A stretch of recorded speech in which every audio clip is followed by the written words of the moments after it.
నిజామాబాద్ జిల్లాలోని senior most ఎండి general physician, అదేవిధంగా Nizamabad government medical కాలేజీలో ప్రొఫెసర్గా సేవలు అందిస్తున్న డాక్టర్ జలగం తిరుపతిరావు గారు ప్రస్తుతం మనతో పాటుగా ఉన్నారు. వారితో మాట్లాడే ప్రయత్నం చేస్తాను. నమస్తే సార్. నమస్తే. దీర్ఘకాలికంగా ఎలాంటి వ్యాధులతో బాధపడుతున్న వారు ఈ చలికాలంలో జాగ్రత్తలు తీసుకోవాల్సిన అవసరం ఉంది అంటారు?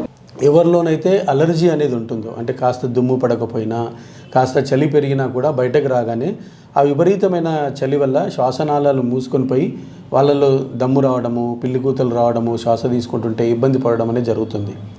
అదేవిధంగా ముఖ్యంగా చిన్నపిల్లల్లో ఆస్తమా వ్యాధిగ్రస్తులు ఎవరైతే ఉన్నారో, ఆస్తమాతో బాధపడుతున్న వాళ్ళు, సో వాళ్ళలో కూడా శ్వాస తీసుకోవడం ఇబ్బంది పడడము, కాసేపు మాట్లాడడానికి కూడా ఇబ్బంది పడడము, తర్వాత ఇట్లా గురకలాగా వస్తుందన్నమాట. వాళ్ళు మాట్లాడుతుంటే కూడా మనకు ఆ చప్పుడు అనేది వినబడుతుంటుంది, పిల్లి కూతలు అంటారు అనమాట, అలా వినబడుతుంటుంది లోపల నుంచి. సో ఇలాంటి లక్షణాలు రావడం, పెద్దవాళ్ళలో కూడా ఆస్తమా వ్యాధిగ్రస్తుల్లో ఇబ్బందులు రావడము. అదేవిధంగా ఇంకొకటి సిఓపిడి అని అంటారండి, అంటే ఈ దీర్ఘకాలిక శ్వాస నాళాలకు సంబంధించిన వ్యాధి. అది పెద్దవాళ్ళలో, ముఖ్యంగా మహిళల్లో కావచ్చు, లేదా స్మోకింగ్ అలవాటు ఉన్న పురుషుల్లో కూడా వచ్చే అవకాశం ఉంటుంది. పురుషులు స్మోకింగ్ చేస్తే వాళ్ళ ఇంట్లో వాళ్ళకు కూడా వాళ్ళకు తెలియకుండానే వీళ్ళు స్మోకింగ్ అనేది చేయడం వల్ల వాళ్ళు కూడా ఇంట్లో వాళ్ళు పీల్చే అవకాశం ఉంటుంది. కాబట్టి వాళ్ళలో కూడా ఈ దీర్ఘకాలిక శ్వాసకోశ వ్యాధులు వస్తాయన్నమాట. సో అలాంటి వాళ్ళల్లో కూడా ఈ చలి తీవ్రత పెరిగినప్పుడు విపరీతమైన దమ్ము రావడము, దగ్గు తెమడ రావడము, మాట్లాడడానికి కూడా ఇబ్బంది పడడము, కొన్ని సందర్భాల్లో రాత్రిపూట కానీ తెల్లవారుజామున కానీ అసలు విపరీతమైన ఇబ్బంది పడడం వల్ల అప్పటికప్పుడు ఎమర్జెన్సీలో హాస్పిటల్ కూడా వచ్చే పరిస్థితి కూడా కొంతమందిలో ఉంటుందన్నమాట. అందుకనే ఈ ఆస్తమా వ్యాధిగ్రస్తులు కానీ, లేకపోతే దీర్ఘకాలిక శ్వాసకోశ వ్యాధి ఎవరైతే ఉందో, స్మోకింగ్ అలవాటు ఎవరైతే ఉన్నారో వాళ్ళు వీలైనంత వరకు ఉదయం పూట బయటకు రాకపోవడమే బెటర్ అండి. ఎందుకంటే ఈ చలి టైంలో వాళ్ళు బయటకు రావడం వల్ల, ఈ చలి ఎక్కువగా ఉండడం వల్ల వాళ్ళలో ఈ వ్యాధి తీవ్రత అనేది పెరిగి కొన్ని సందర్భాల్లో 3-4 రోజులు హాస్పిటల్లో కూడా ఉండి ట్రీట్మెంట్ తీసుకునే పరిస్థితికి వచ్చే అవకాశం ఉంటుందన్నమాట. ఎలాంటి జ్వరాలు ఎక్కువగా వచ్చే అవకాశం ఉంది అంటారు? ఎలాంటి జాగ్రత్తలు రాకుండా తీసుకోవాలంటారు? ఒకసారి వివరిస్తారా? ఊపిరితిత్తుల్లో వచ్చే ఇన్ఫెక్షన్ న్యూమోనియా అంటాము. ఇలా ఈ దానికి సంబంధించిన ఎక్కడ ఇన్ఫెక్షన్ వచ్చినా కూడా మనకు జ్వరం రావడము, జ్వరంతో పాటు దగ్గు తెమట రావడము, అదేవిధంగా అది కూడా చాలా తీవ్రమైన జ్వరం రావడం అనేది జరుగుతుందన్నమాట న్యూమోనియాలో. ముఖ్యంగా చిన్నపిల్లల్లో ఈ న్యూమోనియా అనేది ఈ సమయంలో ఎక్కువగా వచ్చే అవకాశం ఉంటుంది. అదేవిధంగా వృద్ధుల్లో కూడా వచ్చే అవకాశం ఉంటుంది. అదేవిధంగా ఇంతకుముందు నేను చెప్పినట్టుగా సిఓపిడి ఎవరైతే ఆల్రెడీ ఉందో వాళ్ళల్లో ఇప్పుడు ప్రత్యేకంగా ఇన్ఫెక్షన్ రావడం వల్ల దాన్ని వైద్య పరిభాషలో అక్యూట్ ఎగ్జాసెర్బేషన్ ఆస్తమా కానీ, అక్యూట్ ఎగ్జాసెర్బేషన్ సిఓపిడి అని అంటాం అనమాట వైద్య పరిభాషలో. అంటే ఈ ఆస్తమా వ్యాధిగ్రస్తుల్లో కానీ, సిఓపిడిలో కానీ ఇప్పుడు కొత్తగా ఏదైనా బ్యాక్టీరియా ఇన్ఫెక్షన్ కానీ, తర్వాత శైవలాలు, శిలీంధ్రాలు, ఫంగల్ ఇన్ఫెక్షన్ అంటాము, అదేవిధంగా వైరల్ ఇన్ఫెక్షను, దేనివల్లనైనా న్యూమోనియా వచ్చి అప్పుడు విపరీతమైన జ్వరము, దగ్గు తెమడ ఇలాంటివి. మామూలుగా ఈ నవంబర్, డిసెంబరు, ఈ జనవరి ఈ ప్రాంతంలో ఏంటంటే దోమల అనేది తక్కువగా ఉండడం వల్ల దోమల ద్వారా వచ్చే మలేరియా, ఇంకా ఇతరత్ర వ్యాధులు, చికెన్ గున్యా కానీ ఇట్లాంటివి కొంచెం తగ్గుముఖం పడతాయి ఇప్పుడు. అదేవిధంగా ఈ టైఫాయిడ్ లాంటివి, ఇతరత్ర వాంతులు, విరోచనాలు లాంటి వ్యాధులు అంతగా రావు. కానీ ఈ ఊపిరితిత్తులకు సంబంధించిన వ్యాధులు ఇప్పుడు ఎక్కువగా వస్తాయి. జిల్లా నుంచి చాలా మంది శబరిమలకు వెళ్తూ ఉంటారు. అయ్యప్ప స్వామి భక్తులందరూ కూడా ఎలాంటి జాగ్రత్తలు తీసుకుంటే మంచిది అంటారు?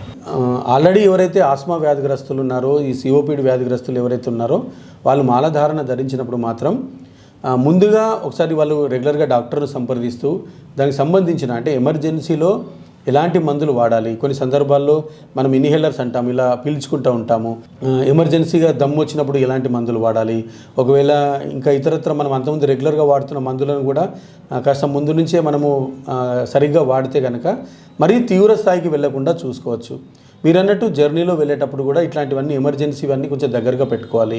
జర్నీలో ట్రైన్లో కానీ బస్సుల్లో కానీ వెళ్తున్నప్పుడు మంచిగా ఈ చెవులు కూడా మంచిగా మూసుకునేటట్టుగా ఈ మాస్క్ లాగా పెట్టుకున్నట్టయితే ఈ మధ్యలో, సో దానివల్ల ఈ బయట ఉన్న చలి అదేవిధంగా లోపలికి వెళ్ళినప్పుడు మనకు ఇవన్నీ ఇబ్బందులు వస్తాయి.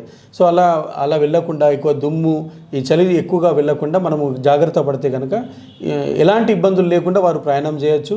అదేవిధంగా మన అంటే అయ్యప్ప స్వామి భక్తులు ఎవరైతే ఉన్నారో ఎందుకంటే చాలా దూరం ప్రయాణం చేయాల్సి ఉంటుంది, అక్కడ చిన్న పాదము పెద్ద పాదం అని అక్కడ నడవాల్సి ఉంటుంది. కాబట్టి షుగర్ వ్యాధిగ్రస్తులు కావచ్చు, అదేవిధంగా బీపీ వ్యాధిగ్రస్తులు కానీ ఇతరత్ర దీర్ఘకాలిక వ్యాధులతో ఎవరైతే బాధపడుతున్నారో సో అలాంటి వారు ముందుగానే డాక్టర్ను ఫిజిషియన్ను సంప్రదించి అంటే వాళ్ళ మందులు అంటే సరిగా వాడుతున్నారా లేదా, తర్వాత షుగరు కరెక్ట్గా లెవెల్గా ఉందా, బీపీ కరెక్ట్ లెవెల్గా ఉందా, అదేవిధంగా ఇతరత్ర వ్యాధులు కూడా ఏమైనా ఉంటే అవన్నీ క్రమ పద్ధతిలో ఉన్నాయా లేవా అనేది చెక్ చేసుకొని వెళ్తే మనం అక్కడ అంత సుదూర ప్రాంతానికి వెళ్తున్నాము, తెలియని ప్రాంతానికి వెళ్తున్నాము. కొన్ని సందర్భాల్లో ఇప్పుడే ఈసారి కొత్తగా మాల వేసే వాళ్ళు ఉంటారు. సో అలాంటి వాళ్ళు ముందుగానే ఈ వ్యాధులకు సంబంధించిన జాగ్రత్తలు తీసుకుంటే అక్కడ వెళ్ళాక ఎలాంటి ఇబ్బందులు పడకుండా ఉండే అవకాశం ఉంటుందండి. సార్, మరి చలి తీవ్రత పెరిగిన సందర్భంగా జిల్లా ప్రజలందరికీ అదేవిధంగా భారతీయ ఛానల్ ప్రేక్షకులకు మీరు ఇచ్చే సందేశం ఏంటి? ఈ చలికాలంలో అందరూ ఆరోగ్యంగా సురక్షితంగా ఉండడానికి మీరు ఇచ్చే టిప్స్ ఏంటి?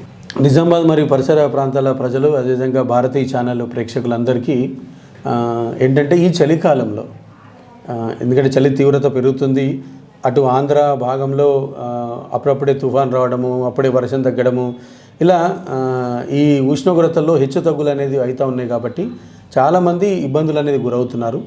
ఇప్పుడు దీర్ఘకాలిక వ్యాధిగ్రస్తులు ఎవరైతే ఉన్నారో అంటే క్యాన్సర్ సంబంధిత వ్యాధులు కావచ్చు, మూత్రపిండాల వ్యాధులు, లివర్ సంబంధ వ్యాధులు, హార్ట్ సంబంధించిన వ్యాధులు, అదేవిధంగా ఊపిరితిత్తుల వ్యాధులు, ముఖ్యంగా ఈ ఆస్తమా వ్యాధిగ్రస్తులు కానీ సిఓపిడి వ్యాధిగ్రస్తులు ఎవరైతే ఉన్నారో మనము బయటకు ఎప్పుడైనా వచ్చినప్పుడు ఈ చెవు భాగంలో కానీ ముక్కు భాగంలో కానీ ఖచ్చితంగా అంత చలి లోపలికి వెళ్లకుండా మనం జాగ్రత్తలు తీసుకుంటే వీలైనంత వరకు ఇబ్బందులు రాకుండా చూసుకునే అవకాశం ఉంటుంది. ముఖ్యంగా చిన్నపిల్లలు అదేవిధంగా వృద్ధుల విషయంలో కూడా కుటుంబ సభ్యులు చాలా జాగ్రత్తలు తీసుకోవాల్సిన అవసరం ఉంటుంది. కొంతమందికి అలర్జీ ఉంటుంది, అంటే కొంచెం చలి పెరిగినా కొంచెం దుమ్మొచ్చినా దగ్గు రావడము, విపరీతమైన ఇబ్బందులకు గురి కావడము ఉంటుంది. కొంతమందిలో సడన్గా దమ్ము వస్తే ఏం చేయాలో తెలియక హైరాణ పడిపోతుంటారు. అప్పటికప్పుడు అటు ఇటు అని అంబులెన్స్ అని ఆగమాగం అయిపోతూ ఉంటారనమాట. సో అలా కాకుండా ముందుగానే డాక్టర్కు సంప్రదించి మనం ముందే కొన్ని మందులు వాడినట్టయితే ఈ ఆస్తమా కానీ సిఓపిడి వ్యాధిగ్రస్తుల్లో అంత తీవ్రమైన ఇబ్బందులు రాకుండా ఉండకుండా మనం జాగ్రత్తలు చూసుకోవచ్చు. ఏదైనా ఇన్హేలర్ వాడినా, టాబ్లెట్స్ వాడేటున్నా అవన్నీ మనము ముందుగానే చూసుకోవాల్సిన అవసరం ఉంటుందండి. ఈరోజు జిల్లా ప్రజలందరికీ అదేవిధంగా మా ఛానల్ ప్రేక్షకులందరికీ చాలా చక్కగా అవగాహన కల్పించినందుకు భారతీయ ఛానల్ తరపున అదేవిధంగా నిజామాబాద్ జిల్లా ప్రజలందరి తరపున మీకు ప్రత్యేకంగా ధన్యవాదాలు. Thank you sir. Doctor Jalagam Tirupathi Rao గారు చెప్పిన జాగ్రత్తలన్నీ పాటించి మీరందరూ ఆరోగ్యంగా సురక్షితంగా ఉండాలని మేము మనస్ఫూర్తిగా కోరుకుంటున్నాం. కెమెరా పర్సన్ శ్రీధర్తో ఫనీ, భారతీయ ఛానల్, నిజామాబాద్.